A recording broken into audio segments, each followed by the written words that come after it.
It's not hard to measure your kitchen yourself, but it's important you get it right. If you need help measuring, visit your local IKEA store or call us for details. Always record your measurements in millimeters. Start by measuring floor to ceiling, from wall to wall, and from the corners to the doors. Note anything that sticks out into the room, like radiators or pipes. Check if the floor is even. If it isn't, mark the highest point.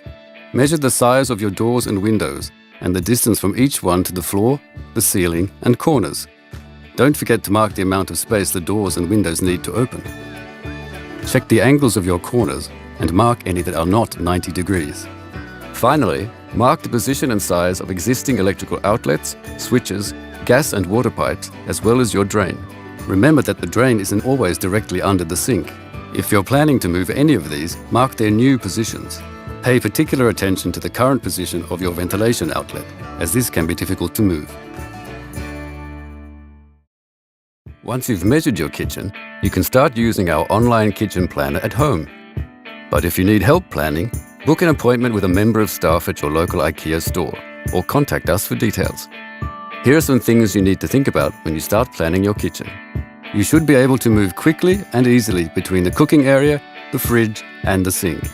This is sometimes called the working triangle. The shape of our kitchen will usually be dictated by the shape of the room, but just because your existing kitchen is one shape doesn't necessarily mean your new kitchen has to be the same. Here are a few layout options. A line kitchen is good for small kitchens, but not so good for bigger rooms. If you have the space, you can add an island, which not only gives you more storage, but can also be a serving area, a hangout, and a room divider. An L-shaped kitchen creates a good working triangle and gives you lots of storage space.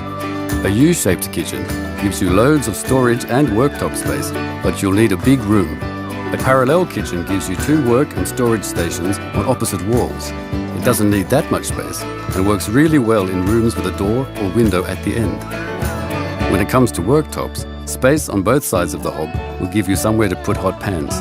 But if you're short on space, prioritize the space between the sink and the hob. In a parallel kitchen, make sure there's room for 2 people to work without bumping into each other. A distance of at least 120 centimeters will let you open drawers and doors on both sides at the same time. Place wall cabinets at a height that won't block the view of the countertops. Make sure you follow the manufacturer's recommendation when it comes to the height of the fan above the hob. Placing your oven at eye level means less bending and keeps the oven out of reach of the kids. Counter space beside the oven will give you somewhere to put hot trays.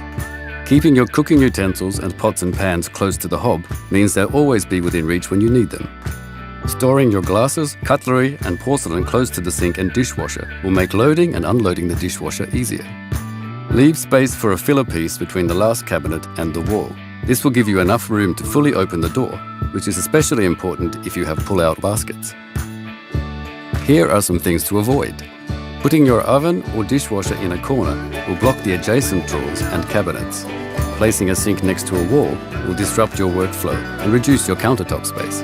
Placing the oven next to a wall will expose the wall to heat and fat splashes.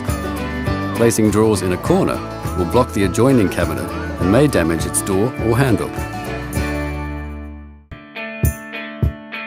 There are loads of different ways to order your IKEA kitchen. Whatever option you choose, we're here to help you if you need us. Visit your local IKEA store or contact us for details.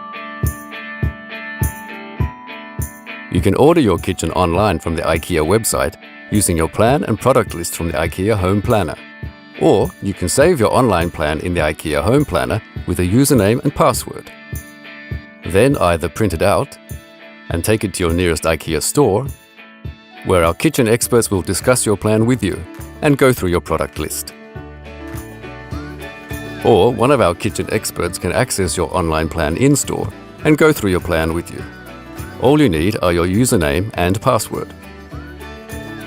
Our kitchen experts will not only place your order, they'll also discuss your financing options, advise you on our delivery services, and go through your installation options. Everything you need to get your kitchen up and running. Here's a quick overview of how to install your kitchen. For more details, refer to the printed assembly instructions. If you need help with installation, visit your local IKEA store or call us for details. Start by sorting the packages cabinet by cabinet using the packing list and your kitchen drawing.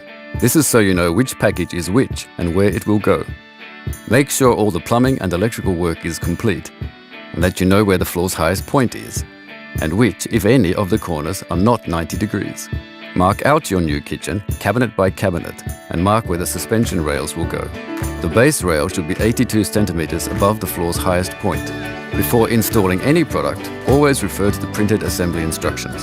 Start by fastening the rails, base cabinet rails first. Use a spirit level to level them, then assemble your wall cabinets. Hang your wall cabinets, starting in the corner. Then assemble your base cabinets, including the legs. Hang your base cabinets, starting in the corner. Assemble your high cabinets and add the cover panels. Then hang the high cabinets. Get the lighting installed by a professional. Check the countertop is the correct size. You may need to cut the ends to ensure it fits exactly.